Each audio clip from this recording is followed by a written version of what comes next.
Size of the junk. See, I've charged up to 80%. Mileage is pretty good on average. I normally hadn't had that. See, the welcome, uh, Richard LS, Richard L. Scott. So say okay there. Should wirelessly connect to my Android Auto. I don't know how that's going to affect uh, my wired microphone while it's connected for my video. So bright light out there and ready to uh, start recording. See my Pixel 6 Pro still saying it's connected. One of the negative things I don't like about it, the wireless connectivity, the connectivity period, is hit and miss. So it's working this time. Something I'll try to be mindful of while recording is to address making sure that I'm giving audible cues to what we're doing and looking at my Linux podcast started, so I stopped that. That's auto because I have Android phone, a Pixel 6 Pro. So currently I'm sitting in my garage and not moving. I think my steering wheel may obscure some of the view. Haven't adjusted my steering wheel in a while. But I'll go ahead and get started. Um, I purchased a Volkswagen as opposed to getting a Mercedes, which I test drove, or even a Tesla, excuse me, that I test drove. So who would buy a Volkswagen car that's a hybrid between an SUV and a station wagon as opposed to getting a Mercedes or a Tesla? Great question. And here's the answer as we go into this episode of Real Life with Richard. Today is the 16th of February, 2024. One day from my 1 year anniversary of becoming an EV owner for the first time. I purchased my car on the release of Marvel's Ant-Man. The Ant-Man car just happens to be the car I purchased, the Volkswagen ID.4. And I purchased it on a Friday, February 17, 2023. And I got the 2023 model um, the day the movie was released. This is literally the first car, the first electric vehicle I ever test drove. And I purchased the car that I'm sitting in, the first EV that I test drove. My best friend, Kelvin Andre Moore, when I came off the test drive, I immediately texted him. I might even look the text up to share that clip, but well, or just to verify. I don't need to share it. But I don't remember when it was, probably 2 or 3 weeks before the actual purchase. But I told him via that text before we talked, I said, after driving this electric vehicle, it's going to be virtually impossible for me to buy a gas vehicle at this point.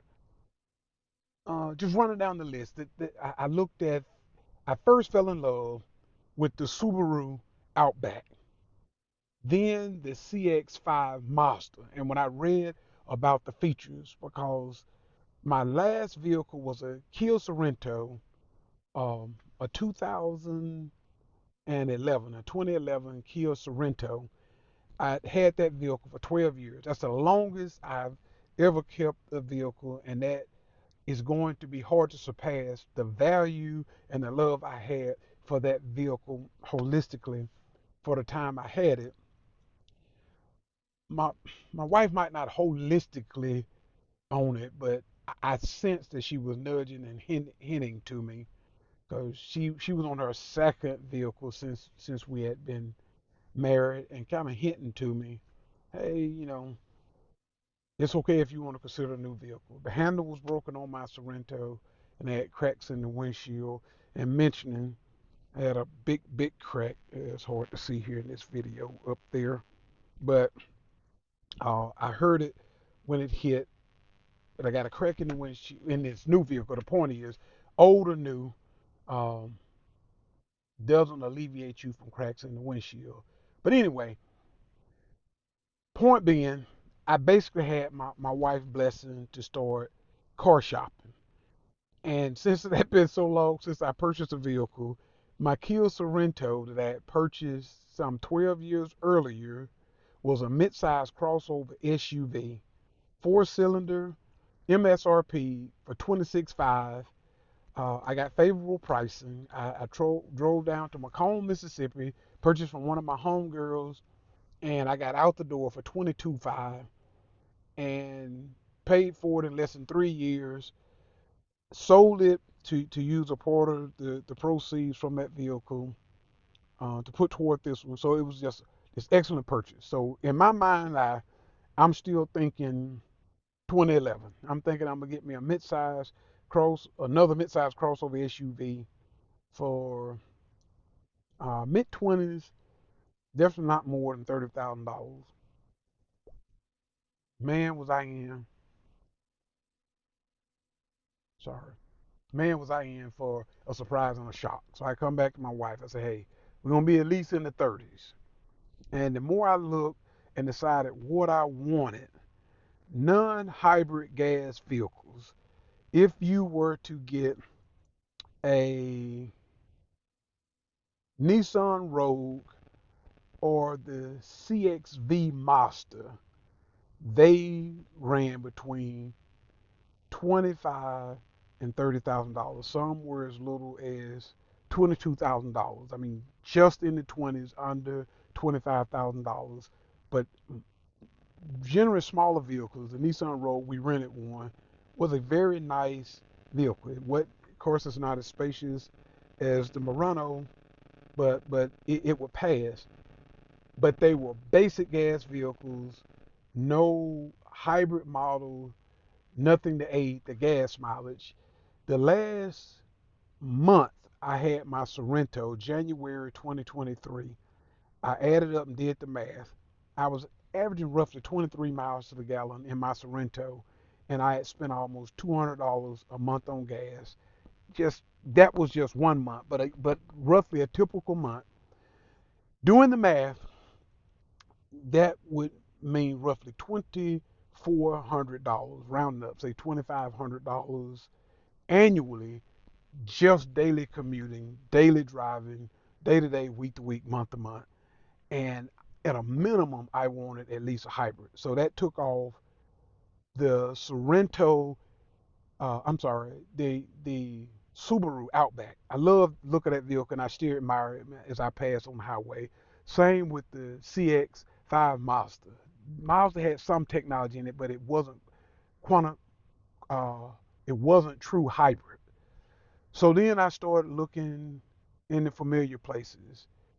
Toyota, the RAV4 plug-in hybrid, or even the hybrids, coming from, because we're still coming out of the pandemic, basically you couldn't get them.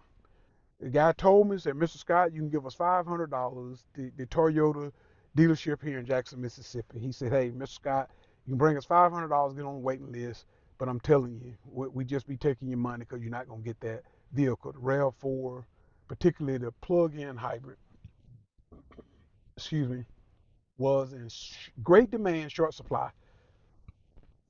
So I went to Patty Pack Honda in Ridgeland, Mississippi, spoke with a salesperson there, got on their waiting list, and I pretty much had resolved to stay within a reasonable budget and I need a vehicle, it looked like I might just have to settle for a hybrid. And I'm gonna try to break this down for you.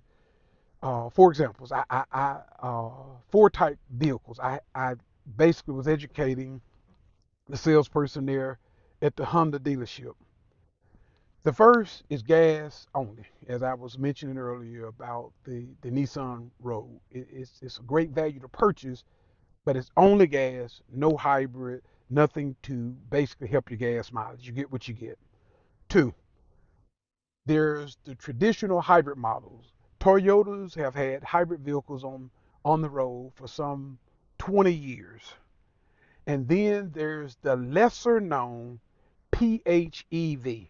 PHEV as in plug-in hybrid electric vehicle. There are vehicles in that third category that you can plug in and it has both an electric motor and a combustible motor. And if they work in concert, in tandem, um, this leads me to the other car that I basically fell in love with, and up until about the last 3 weeks before I settled on the vehicle I purchased, I was leaning toward the Ford Escape. Beautiful vehicle. Plug-in hybrid, an 11-gallon tank that will give you roughly 522 miles of range with an 11-gallon tank, like roughly 41 miles to the gallon because it was a plug-in hybrid. It would go somewhere between 37 and 40 miles, all electric, before the gas combustion engine kicked in. But nevertheless, in the last moment, and I think it even surprised my wife a bit, she said, "I thought you were getting a hybrid." Um, at the last moment, one of the things that tipped me over to getting an all electric vehicle, which the Volkswagen ID.4 is, was the thought of, I said, if I'm going in, I just want to go all in. It is the best, most uncharacteristic purchase I've made in my entire adult life. Categorically, I am an early adopter, but generally, when it comes to large ticket item purchases, vehicles are the large, generally speaking, vehicles are the largest ticket items we purchase, particularly as Americans, beyond our homes. And I just thought, I don't want to, if I can get away with not dealing with fuel anymore, not dealing with oil changes, all that stuff. Because if I had gotten the PHEV, the third of the fourth category, because the fourth being all electric, completely electric, which is what I have in the way I chose to go. Had I went with the PHEV, one, it would not have allowed me to drive all electric for my daily commute. My daily commute is roughly 60 miles if I stay within my normal routine, but can be as great as 75 miles, which means I was going to be using electric and gas anyway, with the overhead of still dealing with oil changes and, quite frankly, purchasing gas. So I purchased this all electric vehicle.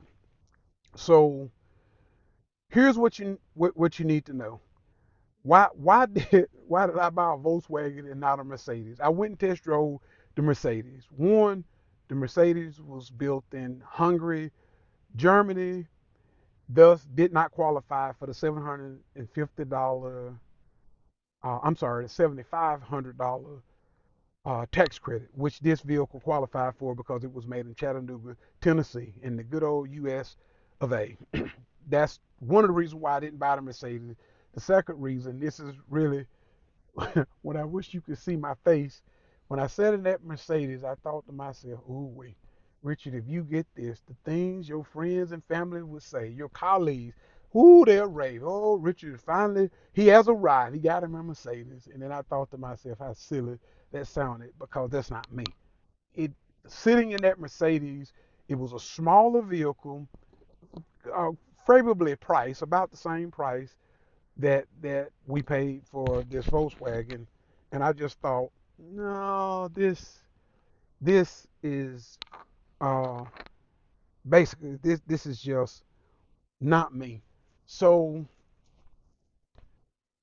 that was one of the reasons, and not to mention it was a 2022, and I really wanted to buy a current model year vehicle for what we were paying, and I just feel like with the great depreciation of vehicles, to get the most bang for the buck, to get a current year model vehicle, which would have been a 2023, then why not get the Tesla? The one reason that I often say is ubiquitous. Tesla is very popular. They've been on the road, as I understand it, for 10 plus years and counting now. They're the most popular electric vehicle on the road. And I have had second thoughts about not getting a Tesla for one reason and one reason only. And that one reason is, had I gotten a Tesla, range anxiety, and I'll speak more on that later, and road trips would have been lessened because Tesla has a better charging infrastructure than non-Tesla vehicles.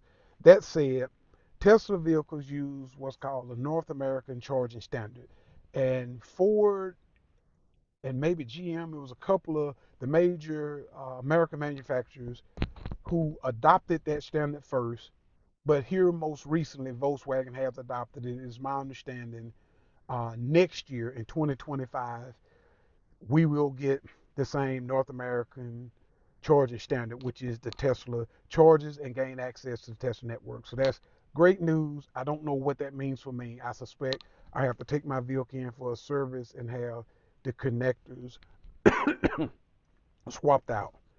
But nevertheless, what are my feelings? Because we're 18 minutes in, and I really want to keep this 25 minutes or less. I don't want my episodes to run too long. So, what are my thoughts about an electric vehicle before we go for a quick spin while I'm trying out my chest harness? It is one time forward, and by the way, this is just like a Tesla with the shift dial here. It's one time for D into drive, another time into braking. Is this vehicle is not true one pedal driving, so it is more like excuse sorry, podcast kicked on. It is not true one pedal driving, but you do get what they call regenerative braking, which means when I'm driving with B, when I take my foot off the accelerator, it does give me a little bit of a little bit of a battery boost.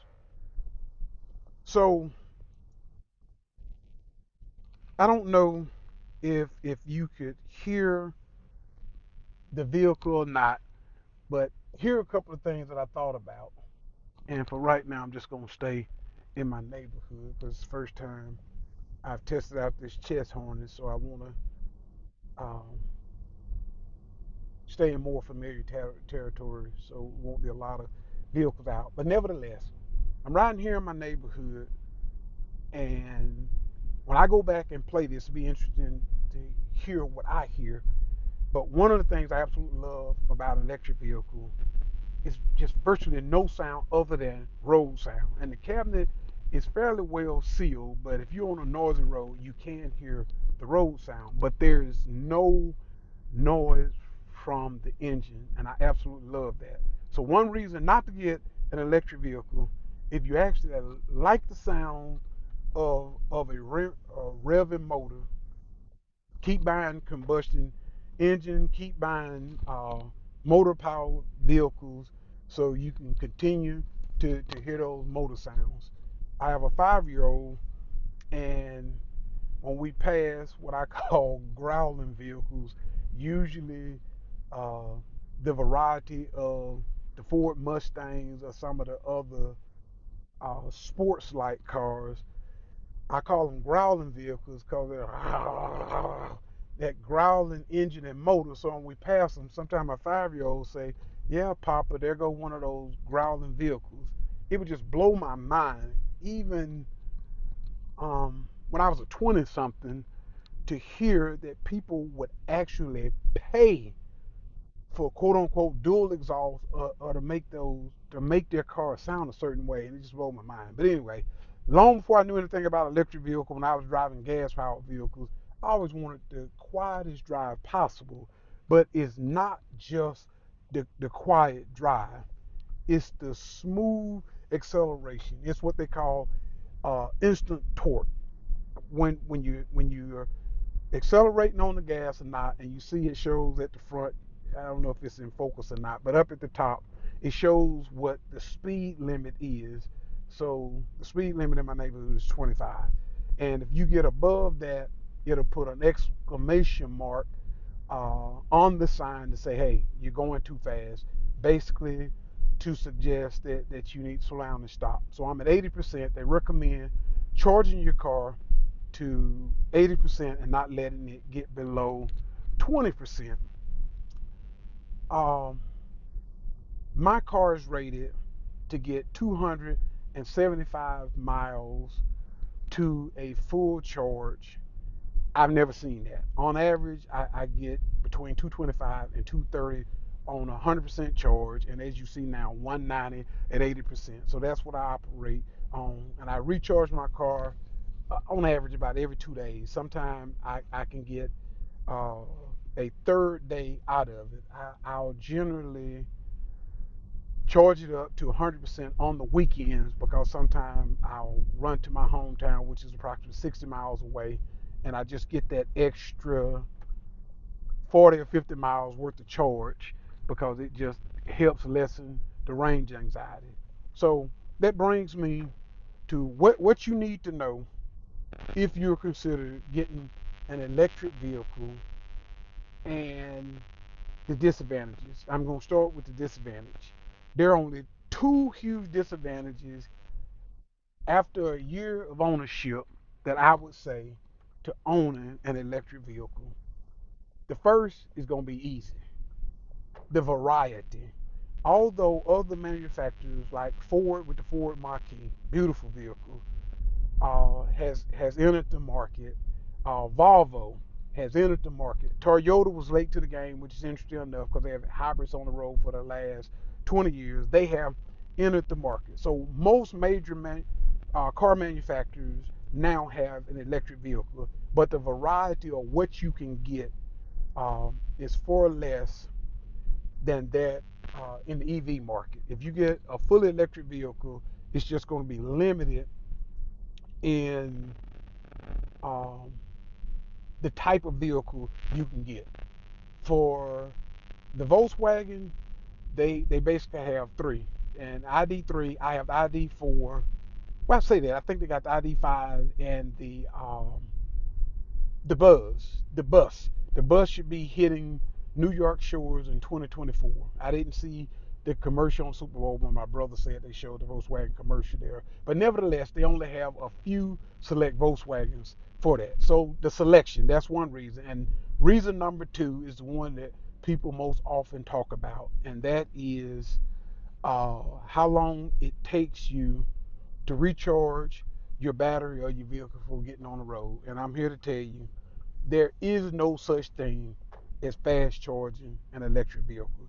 There is faster charging, but no such thing as fast.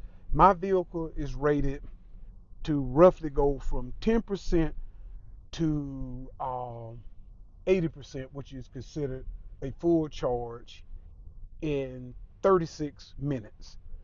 And on a road trip, as I challenged others, I said, when I'm traveling with my wife and daughter and we stop, if we get something to eat, use the bathroom, and refuel, get snacks, we're off the road 20, 25 minutes anyway. So yes, it's a 10, 15-minute premium, but if you're road tripping, it's not that much longer. And there are vehicles like the Kia Ioniq 6 and the Kia EV6 or the Hyundai Ioniq 5. I almost got that too, but my wife took one look at the Ioniq 5 and said, "That ugly thing." Never looked at it again. So, happy wife, happy life, right? But nevertheless, I think we settled better getting the Volkswagen. But those will recharge in as fast as 18 minutes. So by the time you get to a fast charging station, plug it in, go in, use the bathroom, grab your snacks, get something to eat. You get back to your car, you got a full charge, ready to go to your next stop. So those are the two reasons not to get an EV. When I first got this electric vehicle, I was saying I never want to own another gas powered vehicle as my primary vehicle. And I thought to myself, Richard, you're starting to sound like an elitist snob. So 364 days later, 1 day short of a year, what say you, Richard, now that you stop saying it all the time, not to sound like an elitist? I never want to own another combustion engine car as my primary vehicle. That said, my wife has a gas powered vehicle, and that is what we generally use when we're taking road trips. And I think it's wise that if you have an electric vehicle, that you at least have ready access to a gas powered vehicle for road trips that you might take, or just for a backup vehicle. That said, I look forward to at some point probably getting a I look forward to at some point still purchasing a truck of some sort. And I say a truck, a good used truck, since I did not get the Ford F-150 Lightning. But yeah, I would love a F-150 Lightning or Rivian even um, at this point. But I'm not going to have two electric vehicles at this stage of my life.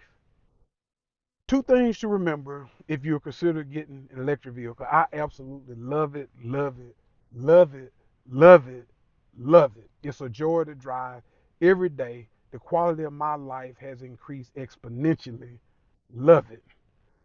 A salesperson can only tell you what they know. They can't tell you what they don't know. Do your research and just know, still fairly as an early adopter, if you go in to purchase an EV, salesperson is not going to be able to tell you a whole lot because they just don't know. We're all learning. Second thing, if you just once you decide, yes, I want me an electric vehicle, have your home charger installed as soon as possible. I highly recommend having it installed before you bring your vehicle home. I had my vehicle for 6 weeks before having our home charger installed, and that first 6 weeks was pretty tough. But roughly, this depending on whose statistics you follow, most EV owners, approximately 85% or more, of us have home chargers. Only way to go. And you charge your vehicle overnight. You start off like I am now at 80% to start your day. It would do you well. I know other EV owners. One in particular in mind that I'm thinking about, a Tesla owner. He said they recharge their vehicle every night just so they know they have 200 plus miles of range starting their day off every day. I try not to get below about 35% just in case I have to jump up and run somewhere. Um, but I only charge about every 2 days. But if you ever considered, or if you need help, just hit me in the comments down below, DM me, reach out to me. I'll be happy to give you feedback. Sorry, this ran a little long, and I got the rambling, and it'll easily be a part 2, 3, or 4 to this because I just scratched the surface. But I absolutely love being an electric vehicle owner, and I could not recommend owning one high enough. Again, this is Richard L. Scott with Real Life with Richard. Thanks for watching, and God bless.